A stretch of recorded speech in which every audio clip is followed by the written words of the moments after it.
Labour Party leader and Prime Ministerial candidate Keir Starmer won his parliamentary seat, now clearing his way to be the next Prime Minister of the country. Expressing gratitude, Starmer said that the voters have expressed their readiness for change.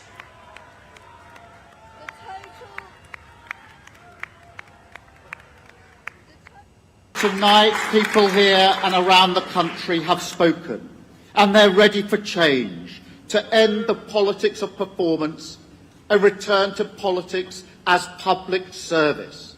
The change begins right here, because this is your democracy, your community, and your future. You have voted. It is now time for us to deliver. While conceding his defeat to Labour Party, UK Prime Minister Rishi Sunak congratulated Keir Starmer on winning and described the mandate as a thoughtful verdict. He also stressed the importance of introspection and learning from the results.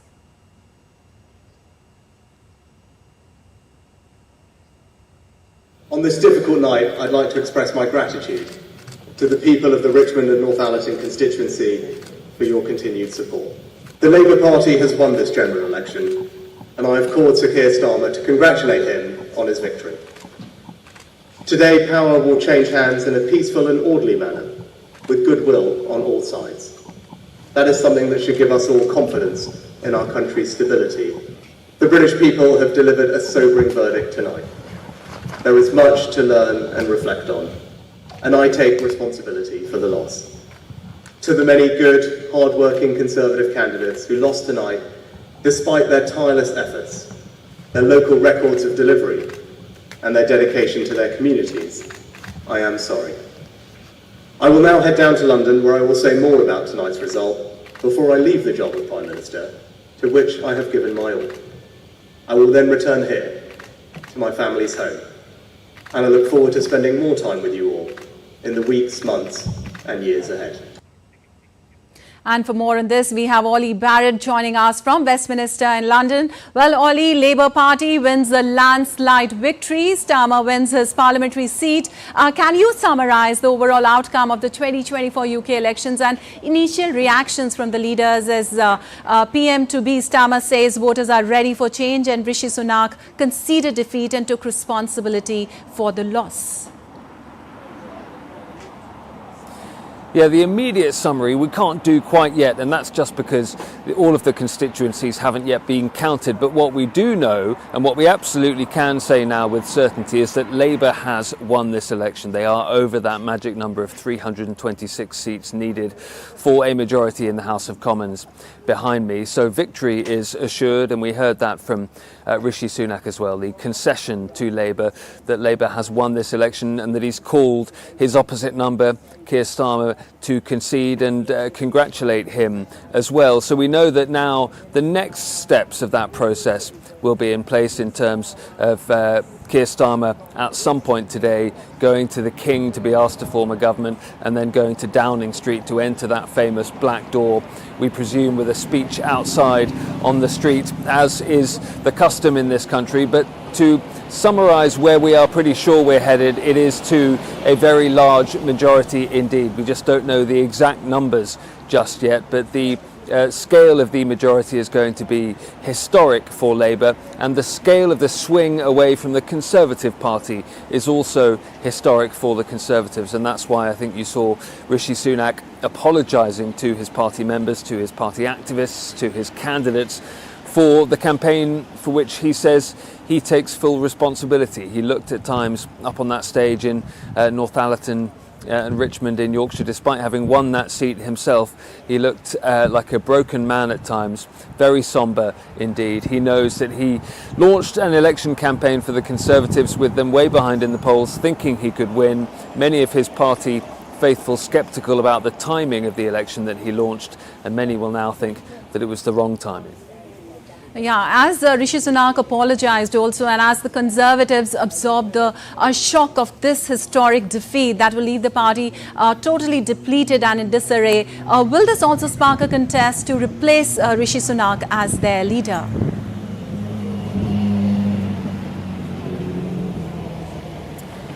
Rishi Sunak certainly apologising for the campaign, and many will feel that it wasn't a very well-run campaign, as well as not being a very well-timed campaign. In terms of what he does next, we do expect that he will not just concede the election today, but make some kind of statement about what he intends to do next with the leadership of the Conservative Party, because there's speculation that he may not step down immediately, that he may say that he is resigning, but he'll stay in post for a period while the leadership campaign is worked out. And of course, that's still unclear as well, because we don't know exactly which Conservatives are still going to win their races and get into Parliament, and therefore be able to stand in that leadership campaign. We've already seen a number of cabinet ministers losing their own constituency races. We're now at a record for Conservative cabinet ministers going out at an election and losing their constituency votes.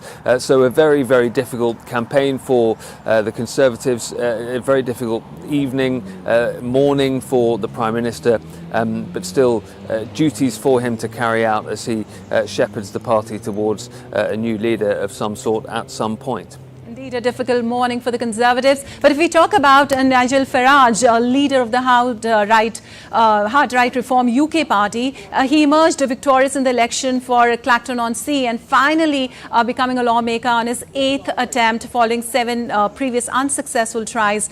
And he said that they will now begin a mass movement with eyes on 2029 general polls. What do you have to say about that?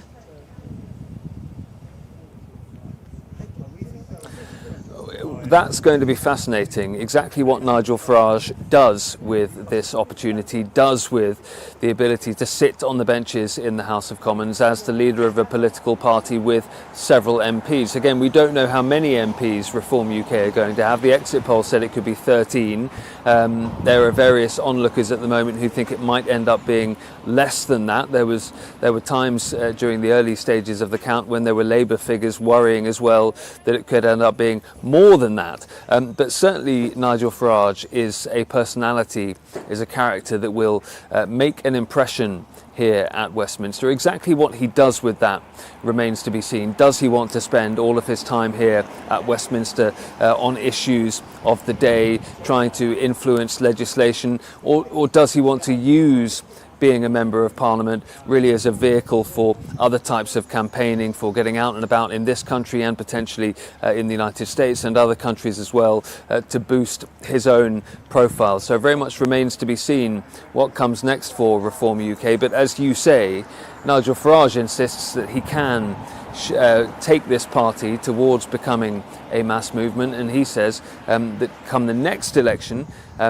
within the next 5 years, whenever that is called, that he will be it will be possible at that point, he believes, for him to become the leader of a party that wins an election and for him to become Prime Minister. That is a way off. That is a huge order, hugely tall order for Reform UK, but certainly a victory of sorts for Nigel Farage in that he does make it into Parliament for the first time, and it does look like there will be several Reform MPs along the benches beside him.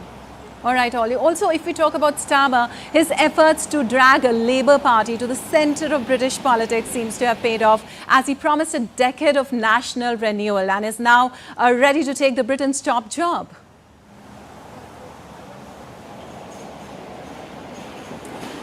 He says so. He's trying to give a message of hope and of change, but he's also clear that there are huge challenges ahead for Britain, and that's one of the things that Labour will be well aware of now. They don't want to over-promise and then end up under-delivering, and that's part of the reason that there was such caution at times in Keir Starmer's and Labour's election campaign. He was criticised for that by some in Labour, for not being radical enough, for not promising enough, for not differentiating himself enough from the Conservatives. But he had made the calculation that after a difficult time for the UK economy, after a difficult time with COVID-19, after a difficult time in politics with Brexit, with changes of Prime Minister, with several Conservative Prime Ministers in just the space of a year, Keir Starmer took the calculation that actually what the British people might want would be a period of stability, a period of stability in politics, a period of stability in economics, so that the economy can grow and so that he can pay for the change that he says the country requires. As I say, he was criticised quite a lot in the election campaign for not having much detail in his party manifesto, but he was able to afford the ability to set out a manifesto like that, partly because he was also so far ahead in the polls. All right, a lot of challenges there he would face, but is Britain bucking the trend of Europe's shift to right, as most of the countries show shifting to the right? I think yes and no. Clearly, the party is going. The country is now going to be governed by a centre-left party, which is bucking the trend for many European countries. But at the same time, we have seen a surging right-wing party in Reform UK, and if you added Reform votes to Conservative votes, that would have made a right-of-centre party that could have potentially challenged Labour. So there is something for everyone in terms of the analysts looking at this race and wondering whether the UK is bucking the trend or not. All right, Ollie, thank you so much for that update from there.